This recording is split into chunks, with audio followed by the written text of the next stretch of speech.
Hai, selamat datang di mata kuliah pengantar ilmu komunikasi.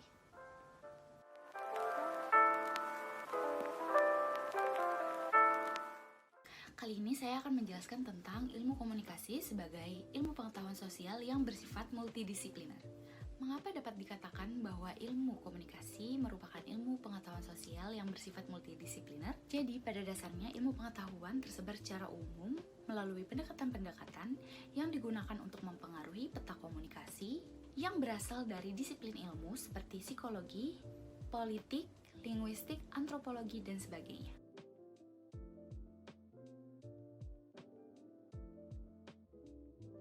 Selanjutnya yaitu 6 tingkatan proses atau kegiatan ilmu komunikasi dalam masyarakat yang dikemukakan oleh McQueen 1987. Jadi, 6 tingkat komunikasi tersebut yaitu 1. Komunikasi intrapersonal atau intrapribadi. Meliputi setiap orang memiliki komunikasi tersendiri kepada Tuhan, kepada diri sendiri, seperti merenung, seperti beribadah, seperti itu. Selanjutnya adalah komunikasi antar pribadi. Setiap individu-individu memiliki kemampuan untuk menyampaikan dan menerima pesan dengan penyampaian-penyampaian sesuai diri masing-masing. Dalam komunikasi antar pribadi, kita dapat mengirimkan surat melalui pesan, message, di dalam telepon genggam, pesan surat menyurat, dan atau secara langsung. Bentuk komunikasinya lebih bersifat pribadi. Jadi, arti pesan atau informasi yang disampaikan ini lebih bersifat atas dasar informasi yang ingin disampaikan saja. Jadi, antara dua orang atau lebih yang terlibat, mereka akan mengirimkan dan saling menerima pesan yang menurut mereka mereka akan terima. Intinya, komunikasi ini adalah bersifat pribadi. Diingat ya. Selanjutnya, komunikasi dalam kelompok. Jadi kegiatan berkomunikasi ini terjadi bukan secara pribadi, melainkan setiap individu memiliki peran di kedudukannya masing-masing. Seperti berbincang dengan orang tua, dengan anak, dengan teman, dengan dosen, dengan mahasiswa-mahasiswa lain. Yang keempat adalah komunikasi antar kelompok. Komunikasi ini terjadi antara satu asosiasi dengan asosiasi lain. Dan dalam proses komunikasi ini boleh dilakukan dengan dua orang atau lebih, dalam arti mereka saling mewakilkan asosiasi mereka dengan asosiasi lain. Sama-sama mewakilkan ya. Contohnya, pertemuan antara ikatan alumni jurusan fotografi bertemu dengan ikatan alumni jurusan public relation. Selanjutnya adalah komunikasi organisasi. Jadi, proses komunikasi ini melibatkan hubungan internal organisasi atau hubungan antara organisasi-organisasi. Dan apa bedanya dengan komunikasi kelompok? Komunikasi organisasi lebih formal dan contohnya seperti pertemuan antara direksi dan manajer-manajer bawahannya. Seperti itu.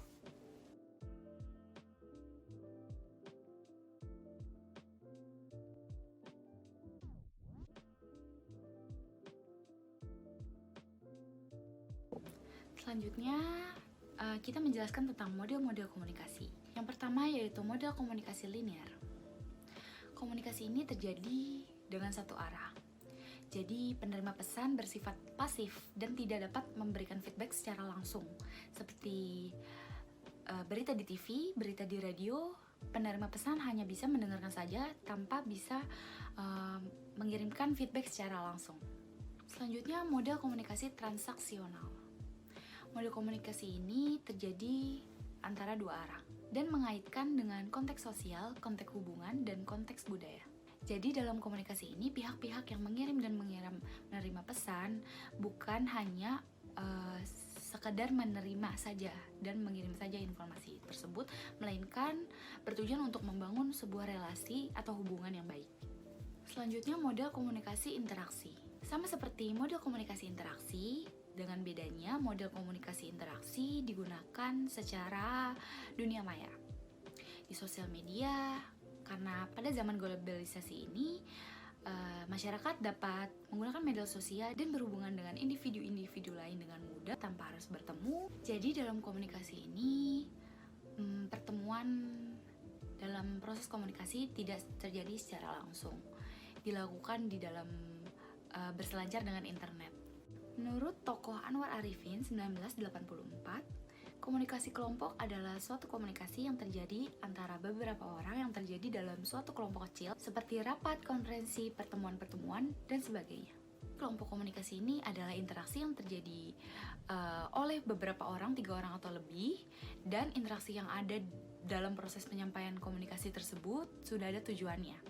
Interaksi yang terjadi dalam tersebut meliputi pemecahan masalah dan mengenal pribadi-pribadi kelompok yang lain. Di komunikasi tatap muka antar individu ini yang terjadi dalam suatu kelompok, biasanya mereka memiliki tujuan untuk menyusun sebuah acara atau rancangan kerja. Contohnya kita bisa lihat seperti dalam suatu sanggar diadakan rapat pertemuan untuk menyusun rangkaian acara yang akan dilaksanakan selama bulan Ramadan. Selanjutnya, dalam proses komunikasi tentunya ada beberapa komponen-komponen yang ada dalam proses komunikasi tersebut.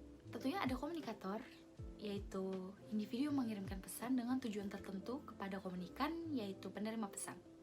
Selanjutnya komunikan, yaitu yang menerima pesan dari komunikator. Setelah itu pesan.